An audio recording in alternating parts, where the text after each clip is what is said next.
Dieu. On lui dit merci pour tous ses bienfaits.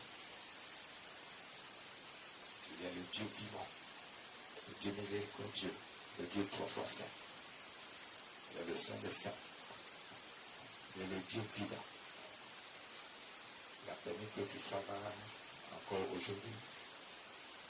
Il y a des gens qui n'ont pas pu être là, mais toi tu es là parce que ton Dieu veut que tu sois là. Il t'a gardé, t'a protégé. Il a veillé sur toi, sur ta couche, sur ta famille. Et tu es là ce matin. On lui rend toute la gloire, on lui dit merci. Il est bon pour chacun de nous d'être dans la présence de Dieu, de célébrer notre Dieu chaque moment du sabbat. Le Seigneur a dit, il n'est pas bon pour quelqu'un de rater le sabbat, ce moment solennel où l'assemblée, le peuple de Dieu se rassemble pour célébrer notre Dieu.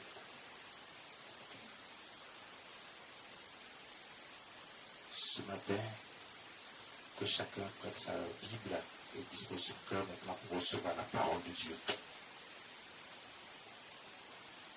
Que chacun prenne sa Bible et dispose son cœur pour recevoir la parole de Dieu, qui est la nourriture de notre âme. Sans la parole de Dieu, on est désorienté. On ne sait pas ce qu'on fait. Mais avec la parole de Dieu, on sait ce qu'on fait. Parce que c'est Dieu qui nous guide. C'est le Saint-Esprit qui nous guide. Ce matin, nous allons voir quelque chose d'important que le Saint-Esprit veut nous enseigner. Prenez vos Bibles. Dans le livre de Habakkuk, le 2e chapitre, à partir du verset 3. Le Saint-Esprit veut nous enseigner quelque chose d'important aujourd'hui. Habakkuk, chapitre 2, le verset 3. Habakkuk chapitre 2, verset 3. Car c'est une prophétie dont le temps est déjà fixé. Elle marche vers son terme et elle ne mentira pas. Habakkuk chapitre 2, verset 3. Car c'est une prophétie dont le temps est déjà fixé. Elle marche vers son terme et elle ne mentira pas. Habakkuk chapitre 2, verset 3. Je sais que beaucoup de gens se souviennent de ce verset. La majorité des gens aiment ce verset. Ah, tout le monde aime ça. Car c'est une prophétie dont le temps est fixé. Elle marche vers son terme. Elle ne mentira pas. Si elle tarde, attends-la, car elle s'accomplira certainement. Dieu dit à son peuple, c'est une prophétie dont le temps est fixé. Donc, écoutez, ce matin, on va voir quelque chose d'important. Dieu dit, quand une prophétie est relâchée sur ta vie, parce que ce que beaucoup de gens ont fait jusqu'à ce jour, quand on leur dit des prophéties, ils ont reçu la prophétie, et puis ils sont assis. Ils attendent que la prophétie se réalise, parce que le verset ici dit, le temps est fixé, elle marche vers son terme, elle ne mentira pas. Les gens se basent sur certains points. Elle ne mentira pas, la prophétie ne mentira pas. Si elle tarde, donc il se base encore sur ce point-là. Si la prophétie tarde, attends-la. Et le dernier élément sur lequel les gens se basent encore pour attendre, c'est elle s'accomplira certainement. Bien sûr que la prophétie s'accomplira certainement. Pourquoi? Parce que c'est Dieu qui a dit. C'est Dieu qui a dit. Et si Dieu a dit, ça veut dire que la prophétie va certainement s'accomplir. Il n'y a pas de doute, il n'y a pas de raison que cette prophétie ne s'accomplisse pas dans ta vie.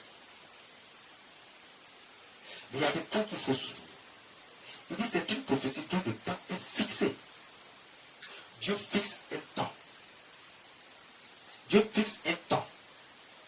Donc si Dieu fixe un temps, Si le temps que Dieu a fixé est passé et que ta prophétie n'est pas encore accomplie, parce qu'il a dit, elle s'accomplira certainement.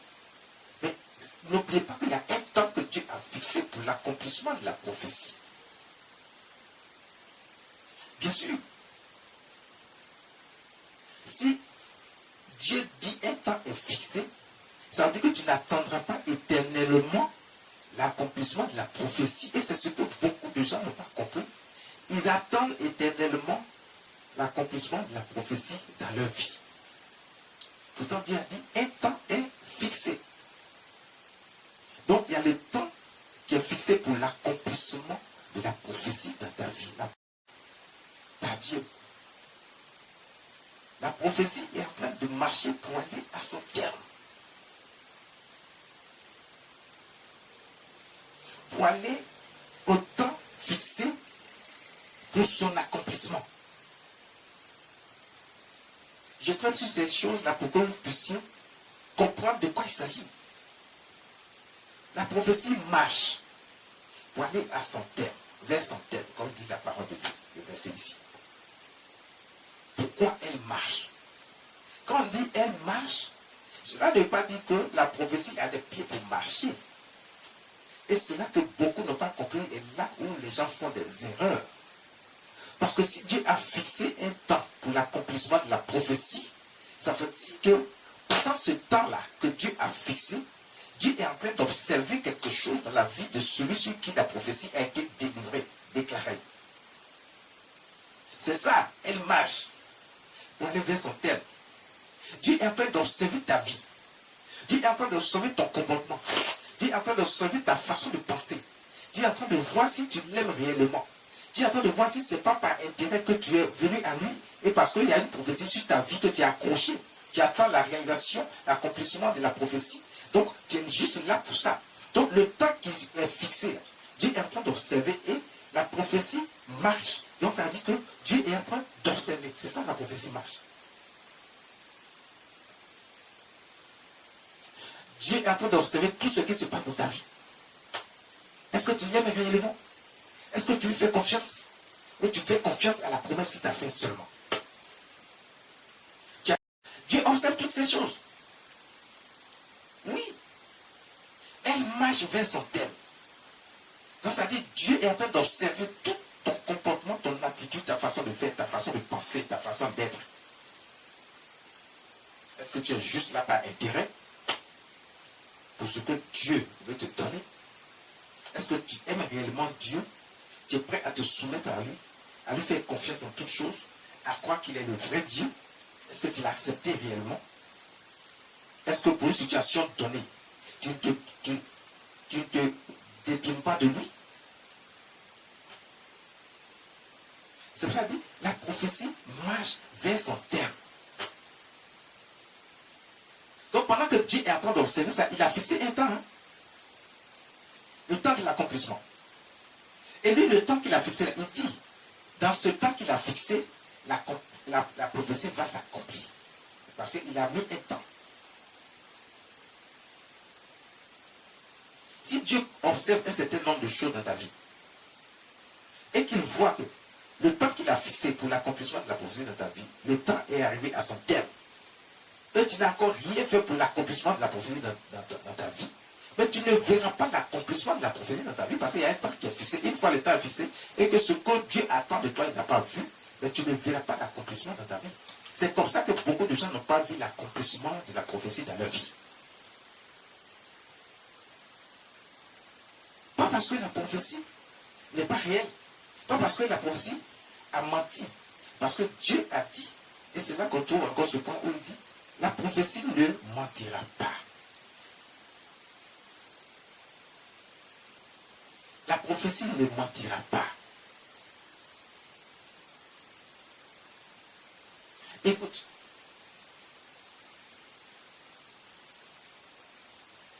La prophétie ne mentira pas.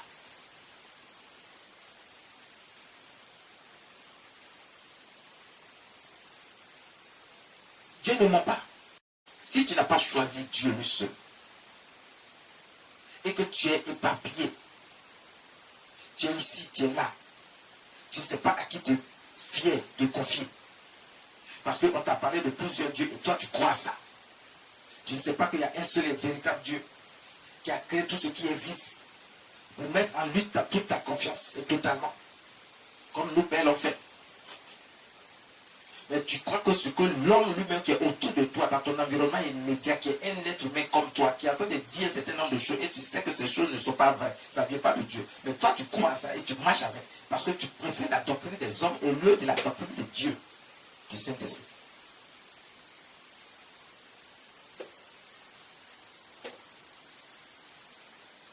C'est pas bon. C'est absolument pas bon. Dieu n'aime pas ça. Donc pendant ce temps, Dieu te dit, lui, sa prophétie, là, elle ne mentira pas. Parce que lui, il sait ce qu'il a fait, il sait ce qu'il a dit. Il détient toutes choses, il a créé toutes choses, tout lui appartient. Il n'y a rien qui est impossible à Dieu. Donc s'il a dit quelque chose, est-ce que ça ne va pas s'accomplir? Ça va s'accomplir. Mais il attend déjà, toi, ton comportement, ton attitude envers lui. Est-ce que tu l'aimes? Tu l'as choisi réellement? Est-ce que tu crées réellement Dieu? Est-ce que tu lui fais confiance? Ou tu fais confiance à ce qu'il veut te donner? Et c'est comme ça que beaucoup ont raté l'accomplissement de la prophétie dans leur vie. Parce qu'ils n'ont pas compris réellement. Dieu dit, un temps est fixé. Donc pendant ce temps-là, toi tu fais quoi? Est-ce que tu aimes ton prochain? Est-ce que tu es un peu, lorsque tu es un peu, tu partages avec ton prochain? Est-ce que tu ne gardes pas rancune envers ton prochain? Est-ce que tu n'as pas de la haine contre ton prochain? Est-ce que tu ne mens pas beaucoup? Est-ce que tu ne voles pas? Est-ce que tu n'es pas dans les choses bizarres? Est-ce que tu n'es pas allé chercher des solutions ailleurs avec des soi-disant d'autres dieux?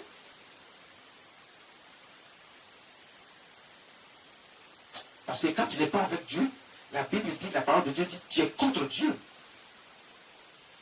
Donc c'est toutes ces choses que Dieu observe. C'est pour ça que la prophétie marche vers son terme. Elle marche. Elle prend son temps pour observer ta vie. C'est Dieu qui a créé toutes choses. Donc sa prophétie ne ment pas. Mais il a fixé un temps. Il respecte ce temps. C'est lui qui sait quel temps il a fixé. Ce temps peut être court, ce temps peut être long. Si le temps qu'il a fixé pour toi est long, arrête-toi pendant ce temps-là pour être agréable à notre Dieu. Dans tous les domaines de ta vie. Est-ce que tu es infidèle? Tu es adultère? Est-ce que tu es dans la débauche? Ou simplement est-ce que tu fais ce qui est juste et droit devant Dieu? Il a dit chercher premièrement le royaume et la justice de Dieu. Et toutes ces choses vous seront données par-dessus. Donc Dieu n'a pas de problème à te donner. Il n'a pas de problème à te positionner. Dieu n'a pas de problème à te lever. Dieu n'a pas de problème à te sortir de la boue pour te positionner au plus haut, pour que tes ennemis aient honte et soient dans la confusion. Il n'a pas de problème avec ça. Le problème, c'est toi-même. Le problème, c'est toi-même. Parce qu'il a cherché premièrement le royaume. C'est-à-dire, arrangez-vous pour accepter Dieu comme étant le seul et le vrai Dieu, qui est créateur de toutes choses, qui a créé les cieux, qui a créé la terre, qui a créé tout ce qui existe, tout ce qui vit. Acceptez que Jésus-Christ est le Fils de Dieu, il est Dieu. Et lorsque vous marchez selon les lois et les commandements de Dieu, selon ce que le Seigneur Jésus nous a enseigné, alors il n'y a pas de raison que tu sois dans la justice de Dieu, que Dieu te justifie par le sang de notre Seigneur Jésus-Christ qui a coulé sur la croix en effaçant tes anciens péchés parce que tu ne comprenais pas ces choses. Mais maintenant tu comprends. Et l'alliance de sang est faite pour ceux qui acceptent ce principe et qui marchent désormais avec Dieu. À ce moment précis, tu verras que la grâce et la faveur de Dieu s'attacheront à ta vie et toutes sortes de prophéties qui est déclarée sur ta vie, tu verras son accomplissement dans un bref délai.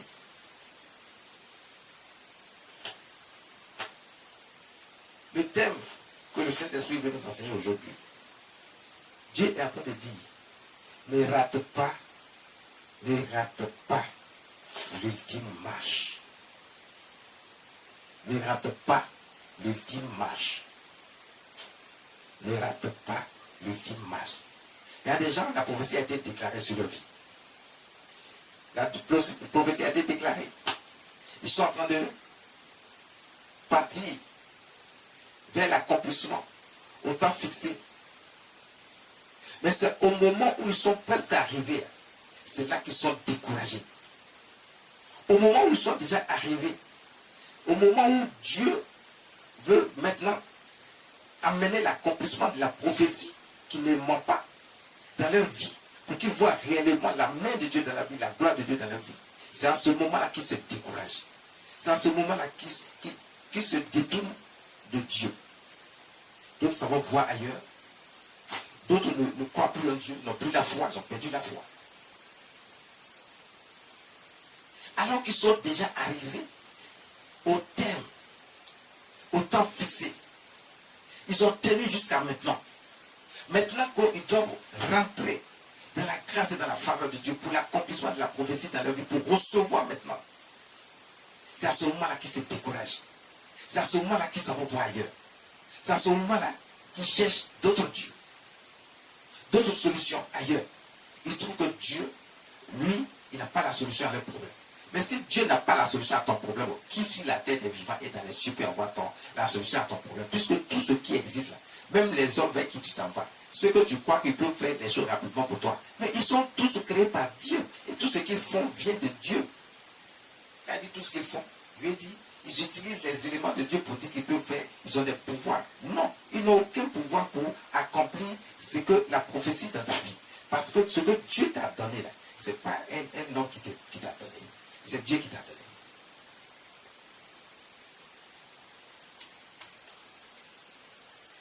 Si tu ne respectes pas les principes de Dieu, tu n'es pas avec Dieu.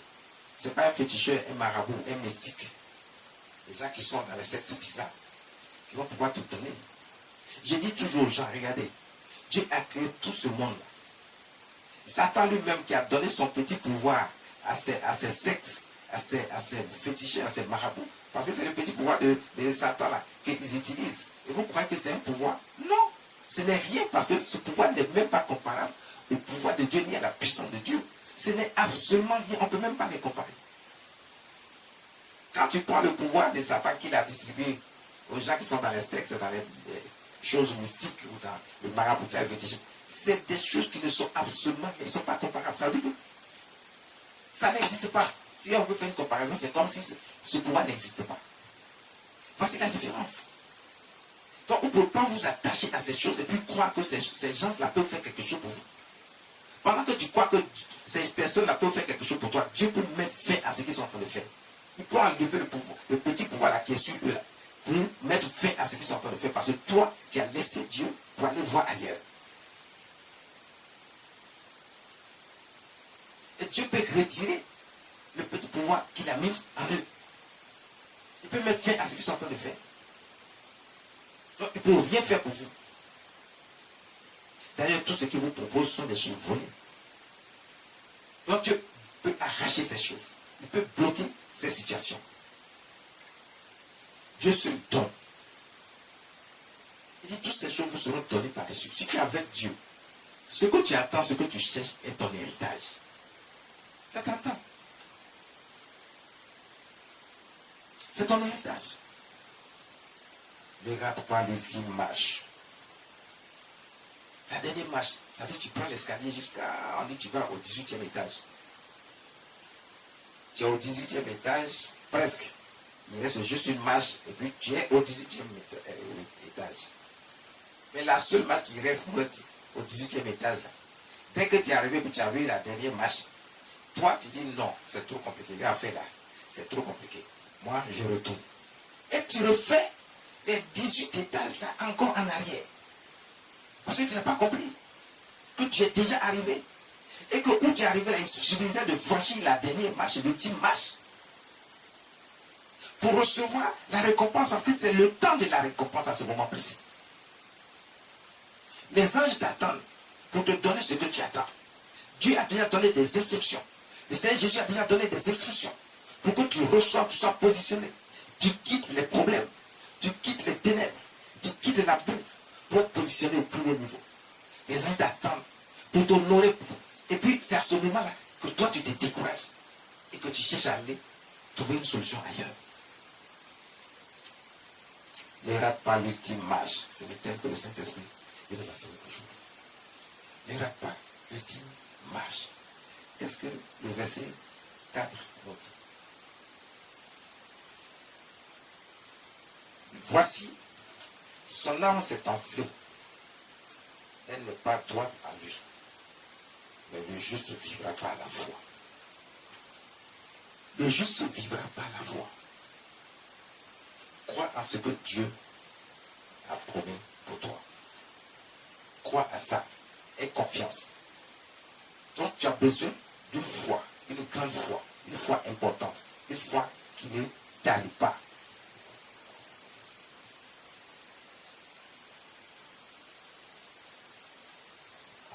Une foi qui ne laisse pas la place au doute. Une foi qui ne laisse pas la place aux lamentations. Une foi qui évacue les soucis pour laisser Dieu s'exprimer dans ta vie. Montrer sa gloire. Une foi qui laisse la place à la confiance totale et absolue en notre Dieu.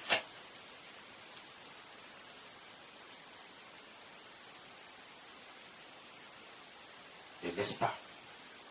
Ne rate pas l'ultime marche. Ne rate pas l'ultime marche. Lorsque tu es arrivé, c'est à ce moment-là que toi tu vas rater ta marche. On va voir 1 Samuel chapitre 9 à partir du verset 5. 1 Samuel chapitre 9 à partir du verset 5. Faisons rapide pour la lecture.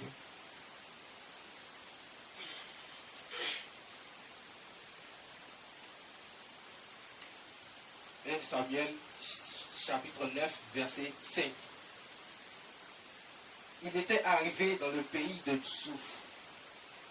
Lorsque Saül dit à son serviteur qui l'accompagnait, viens, retournons de peur que mon père, oubliant les ânesses, ne soit en peine de nous. Verset 6. Le serviteur lui dit, voici, il y a dans cette ville un homme de Dieu, et c'est un homme considéré. Tout ce qu'il dit ne manque pas d'arriver. Allons-y donc, peut-être nous fera-t-il connaître le chemin que nous devons prendre. Voici quelqu'un, Saül. Celui qui va derrière les anneaux de son père. Vous regardez, les ânesses. De toute sa vie, il n'a jamais pensé un jour que lui, Dieu va l'élever. Mais c'est tellement que il prie dans ce sens pour que Dieu change un peu quelque chose dans sa vie. Mais il n'a même pas pensé au plus haut niveau. Pendant qu'il ne pense même pas au plus haut niveau, c'est à ce moment-là que Dieu le choisit. Lui qui n'était rien. Il était derrière les animaux de son père. Voici, à un moment donné, Dieu va faire son choix sur lui pour l'élever, pour le sortir de tout ce qui est problème, des ténèbres, pour l'amener à sa glorieuse lumière. Mais que s'est-il passé? Parce que voici quelqu'un, c'est vrai, il n'était rien, mais il n'avait pas changé de voie. Il aimait Dieu. Sa famille aimait Dieu. Parce que lorsque les ânesses de son père vont s'égarer, vont se perdre, son père va l'envoyer avec un serviteur. Et il va parcourir tout le pays. Ah, ils ont parcouru tout le pays. Regardez les épreuves que Dieu lui a données. Parce qu'à un moment donné, quand Dieu veut t'élever, Dieu va te mettre dans des épreuves bizarres. Quand il veut t'élever au plus haut niveau, tu vas vivre des situations que toi, tu ne peux pas imaginer. Toi, tu veux le haut niveau, mais tu ne veux pas souffrir pour l'avoir. Tu veux que ça vienne facilement. Quand les gens s'en vont voir les sectes, les choses mystiques, les maraboutins, les fétichistes, les gens leur réclament des choses qu'ils ne peuvent pas imaginer. Ils sont dans des situations bizarres. Mais ils acceptent de le faire. Mais quand il s'agit des épreuves que Dieu te donne, juste pour voir si réellement tu lui fais confiance, et que tu crois sincèrement à ce qu'il a dit sur ta vie, et la prophétie qu'il a lancée sur ta vie pour l'accomplissement, tu ne crois pas, tu ne lui fais pas confiance, tu trouves que c'est trop long, c'est trop lent, il est trop dur. Mais pour que tu sois soit élevé au plus haut niveau, il faut affronter les épreuves les plus dures. Je vous donne un exemple très simple. Quand quelqu'un veut être roi, il veut être, bon, il ne peut pas la royauté. Quand quelqu'un veut être président de la République, par exemple, regardez le combat qu'il mène pour arriver. Mais ce ne sont pas de petits combats. Ce sont des épreuves terribles qu'il mène pour arriver à ses fins. Jusqu'à ce que Dieu le positionne. C'est la même chose quand toi tu veux être au plus haut niveau. Dieu va te mettre aussi dans des épreuves. Et tu dois être confronté à ces épreuves et affranchir ces épreuves pour arriver à son terme. Pour être élevé. Saül a parcouru tout le pays, il est fatigué avec son serviteur. À un moment donné, il a baissé les bras. Il a baissé les bras. Vous allez comprendre ça par le verset 7. Il faut oublier le verset 7. Au moment où son serviteur lui dit, il y a un homme de Dieu. Il y a dans cette vie un homme de Dieu. Et c'est un homme considéré. Tout ce qu'il dit ne manque pas d'arriver. Allons-y donc. Son serviteur dit, il y a un homme de Dieu. Donc ça veut dire qu'au moment où Dieu te tend les mains, parce que tu es arrivé au temps fixé pour l'accomplissement de la prophétie dans ta vie, c'est à ce moment-là que toi tu te décourages. Le serviteur lui dit, peut-être, nous fera-t-il connaître le chemin que nous devons prendre.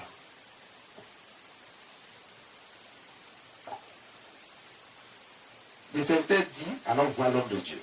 Donc ça dit que le temps fixé est arrivé. Saül, il va répondre quoi?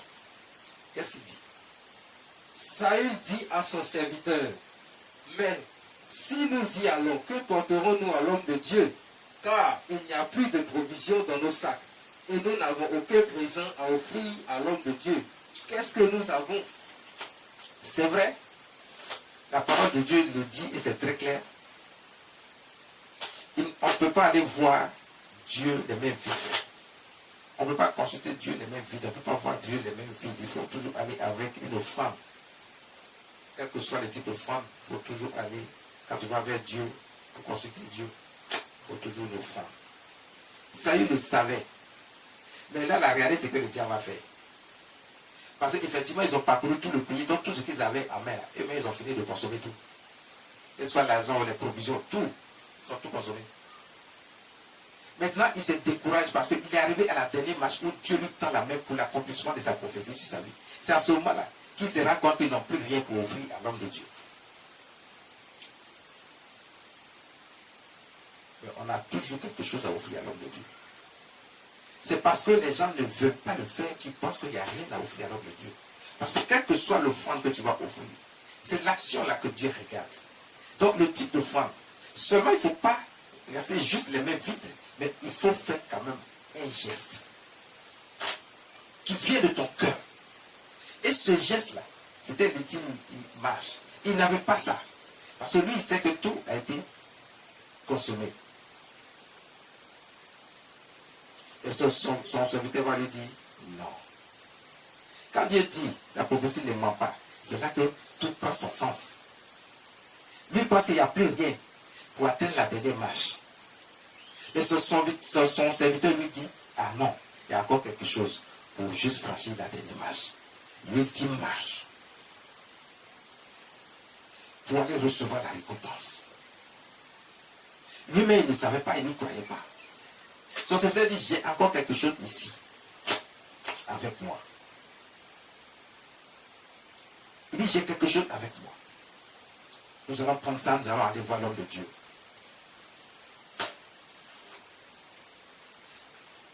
Écoutez, si Saül était seul, il ratait la dernière marche. Mais il était avec son serviteur. Et Dieu n'a pas voulu qu'il rate la dernière marche. C'est comme ça, toi, Dieu ne veut pas que tu rates la dernière marche, la dernière ligne, l'ultime marche.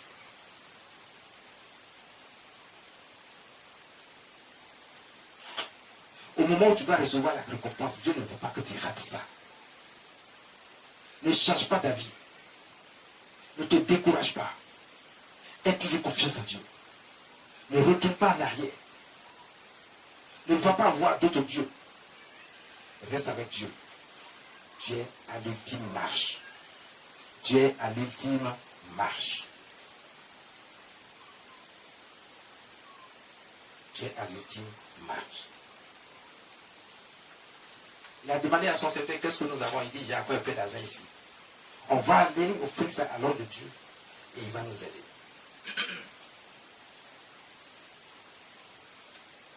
Le verset 16.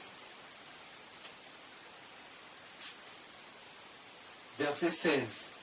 Demain à cette heure, je t'enverrai un homme du pays de Benjamin, et tu le rendras pour chef de mon peuple d'Israël.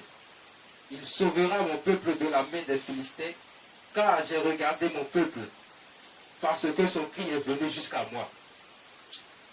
Vous voyez, pendant que tu veux rater la dernière marche, l'ultime marche, qui t'amène à la récompense, pour être positionné, Dieu lui-même, il a déjà déployé tout pour te recevoir, pour te récompenser.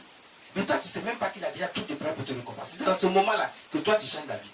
Si Saül était vraiment découragé qu'il partait, qu'il n'a pas écouté son serviteur, parce que c'est son serviteur, il pouvait ne pas l'écouter. Il pouvait dire, ah là, on a parcouru tout le pays, je suis fatigué, retournons. Ce n'est plus la peine.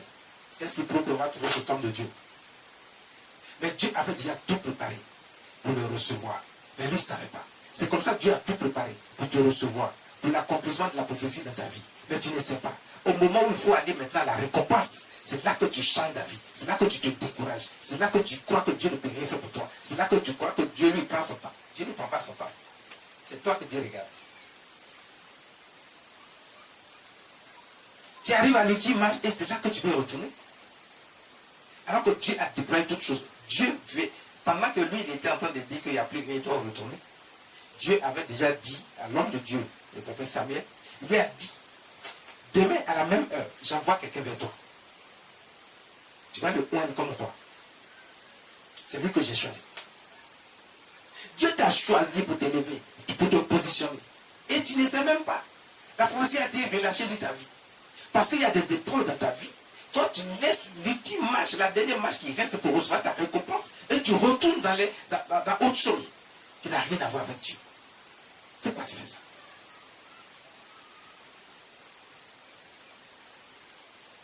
Tu es déjà arrivé. Ne rate pas l'ultime marche. Ne rate pas l'ultime marche. Ne rate pas l'ultime marche. Dieu avait donc déjà informé l'homme de Dieu, le prophète, qui lui aussi attendait de pied ferme Saül pour le oindre comme roi, pour que Saül soit élevé. C'est comme ça que Dieu a déployé les anges pour toi, pour te positionner. Et le Saint-Esprit a disposé de toutes choses pour que partout où tu vas passer, la grâce et la faveur de Dieu viennent sur toi. Tout va se passer, tu ne peux pas comprendre comment les choses se déroulent, mais au moment où tu vas te rendre compte, là, tu es déjà positionné, tu es déjà en haut. Parce que Dieu a déjà tout préparé pour toi. Mais ne rate pas l'ultime marche. Ne rate pas l'ultime marche. Ne rate pas l'ultime marche. Ne rate pas l'ultime marche. On va prendre le livre de Daniel, le chapitre 6, à partir du verset 16.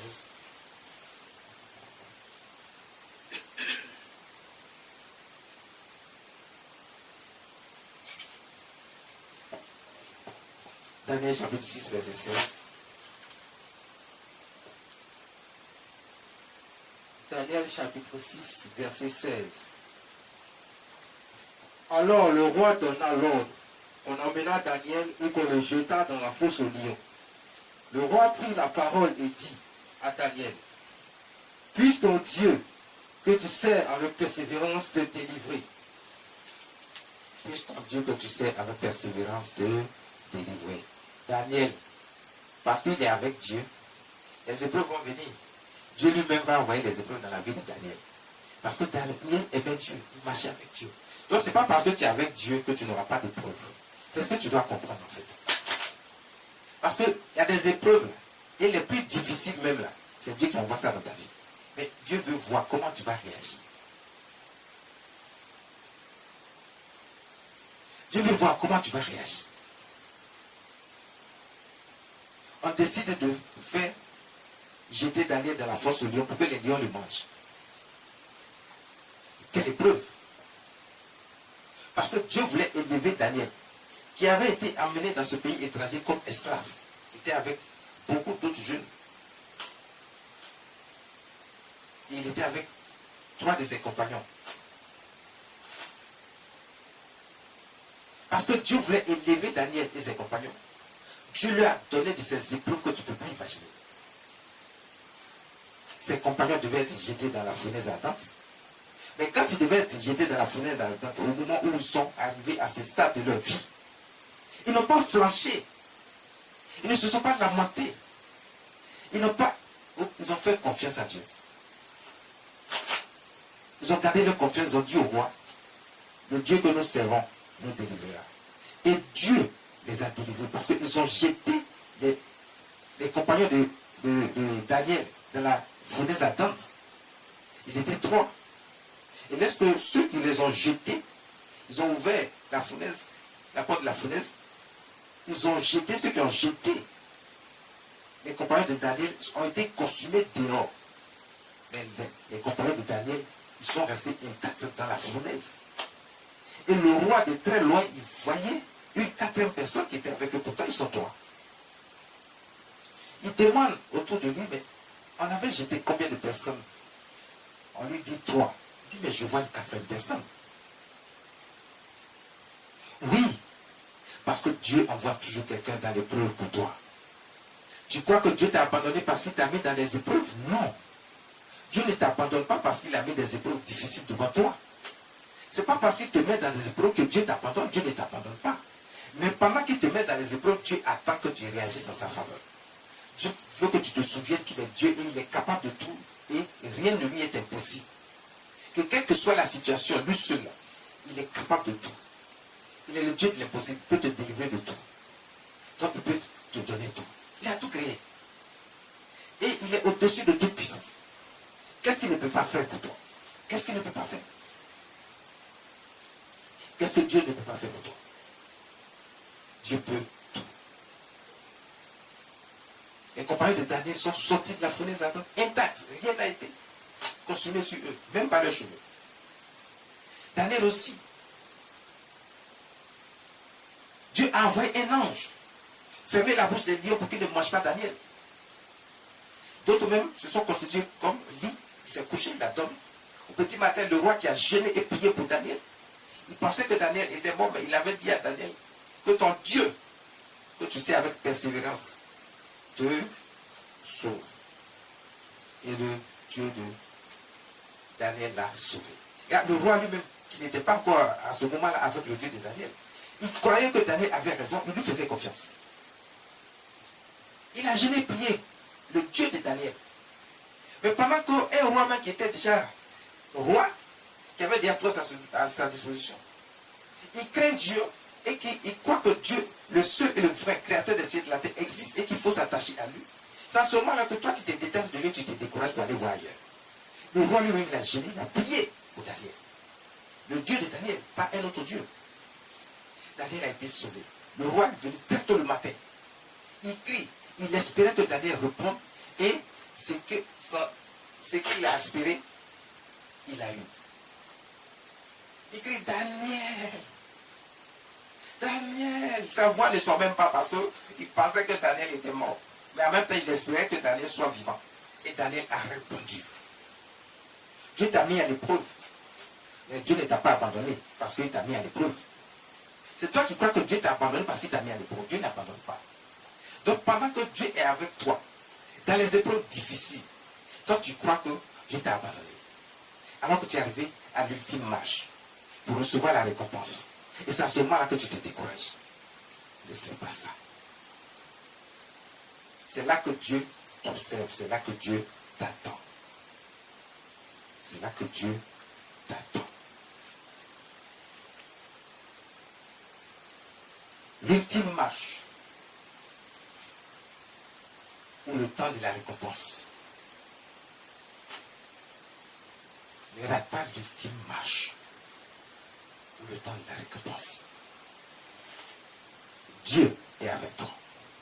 Ne rate pas l'ultime marche ou le temps de la récompense. Parce que ton Dieu ne t'a pas abandonné, ne t'a pas laissé. Ton Dieu ne t'a pas abandonné, ne t'a pas laissé. Ne rate pas l'ultime marche.